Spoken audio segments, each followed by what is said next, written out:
Friends, Sunday story telling time లోపల ఉపాయం అంటే ఐడియా, దాంట్లో ఒక కథ చెప్పుకుందాం మిత్రమా. కొండపల్లి దగ్గరున్న అడవిలో ఒక కుందేలు నివసిస్తూ ఉండేదట. అడవిలో ఉన్న మిగతా జంతువులకు ఆ కుందేలంటే చాలా ఇష్టమట. కుందేలు చెప్పే కబుర్లను జంతువులన్నీ ఆసక్తిగా ప్రతిరోజు తన దగ్గరికి వచ్చి వాళ్ళ దగ్గరికి కుందేలు పోతే వినేటట. అయితే కొంతకాలానికి అడవికి రాజైన సింహం జంతువులను వేటాడి చంపడం మొదలుపెట్టిందట. సింహం బారి నుంచి ఎలా కాపాడుకోవాలో మిగతా జంతువులకు అర్థం కాలేదట. అప్పుడు జంతువులన్నీ అడవి విడిచి వెళ్ళడానికి సిద్ధపడ్డాయట. కుందేలుకు మాత్రము అడవిని వదిలి వెళ్ళడం చాలా కష్టంగా అనిపించిందట. ఇష్టం అన్నట్టు ఆమెకు అడవి అంటే ఆ కుందేలుకి.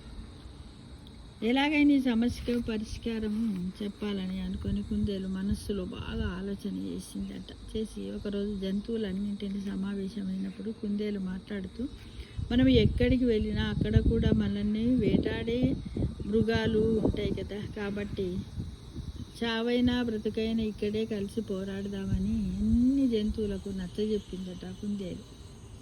పరిమాణంలో ఆకారంలో చిన్నదైనప్పటికీ కూడా కుందేలు తెలివిపర్వాలని మనం అనుకోవచ్చు కదా ఫ్రెండ్స్.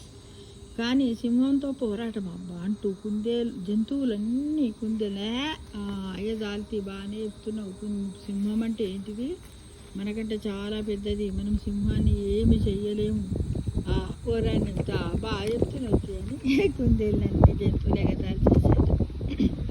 ఆ మాటలకు కుందేలు కూడా బాధపడదట. ఎందుకు, నేను మాత్రం ఈ అడవిని వదిలి రాలేను. ఎందుకోసం అంటే మీరు అలానే అంటున్నారు, ఎక్కడికి పోయినా ఏదో ఒక సమస్య ఉంటుంది, కాబట్టి జీవితంలో సమస్య లేని చోటు అంటూ ఉండదు. దానికి పరిష్కార మార్గాన్ని ఎన్నుకోవాలి. అని మనం సమస్య వచ్చిందని అక్కడి నుంచి ఇంకో దగ్గర నుంచి ఇంకో దగ్గర పోవడం అవసరం మిత్రమా కదా.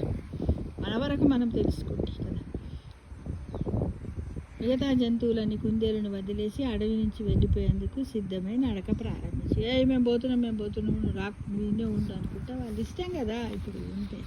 ఇప్పుడున్న సొసైటీలో కూడా అంతే, మన పక్క వాళ్ళని ఇలాగా తినంటే నువ్వేంటైనా చెప్పేది నా ఇష్టం ఉన్నట్టు నేను చేసుకుంటా, వాడి పని వాడు చేసుకుంటే వెళ్ళిపోతూ ఉంటాను. అలానే జంతువుల్లో కూడా ఐకమత్యం లోపించి అలా వెళ్ళిపోయాట. అదే సమయంలో కొందరు వేటగాళ్ళు తుపాకులతో అడవిలోకి రావడం చూసి జంతువులన్నీ వెనుదిరిగి అడవిలోకి వచ్చేసాట.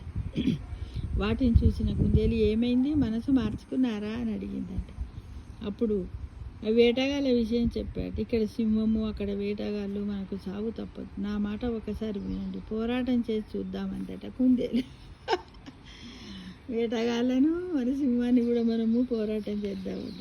ఆ మాటలకు సరేనని తలూపిన జంతువులు ఏం చేయాలో చెప్పు అని అడిగాట. కుందేలు ఒక ఉపాయం చెప్పింది. అందులో భాగంగా జింకలు వేటగాళ్ళ ముందు నుంచి పరిగెత్తాయి. వాటిని చూడగానే వేటగాళ్ళు వెంబడించారు. మరోవైపు కుందేళ్ళు సింహము గుహ ముందు నుంచి పరిగెత్తాయి. సింహం వాటిని వెంబడించింది. జింకలు వేటగాళ్ళను, కుందేళ్ళు సింహాన్ని అడవిలో ఉన్న లోయల దగ్గర తీసుకొచ్చి పథకం ప్రకారం తప్పించుకుంది. కుందేళ్ళను వెంబడించే క్రమంలో సింహము జింకలను వేటాడే క్రమంలో వేటగాళ్ళు లోయలో పడిపోయారు. చూడండి, సింహం వేటగాళ్ళపై దాడి చేసింది. గాయాలైనప్పటికీ వారు సింహాన్ని కాల్చి చంపారు. తీవ్ర గాయాలైన వేటగాళ్ళు పైకి రాలేక చనిపోయారు. ఆ విధంగా సింహం పీడ విరగడైనందుకు జంతువులు సంతోషించి మంచి ఉపాయం చెప్పిన కుందేలును మెచ్చుకున్నాయి, సన్మానం చేసాయి, చప్పట్లు కొట్టాయి. అంటే మనం ఏదైనా ఒక మంచి పని జరిగితే చప్పట్లు కొడతారు, సన్మానాలు చేస్తారు. కానీ అది కొంచెం చెడు జరిగింది అనుకో, నువ్వే చేసావు అని అంటారు కదా మిత్రులు. అంటే మనం ఉపాయం, ఎంతటి ఉపాయము ఉంటే ఏ ఉపాయంతో ఎలాంటి అపాయం నుంచి అయినా మనం తప్పించుకోవచ్చు అనేది ఈ కథ యొక్క నీతి మిత్రం. అంతే అంటారా? అంతే కదా.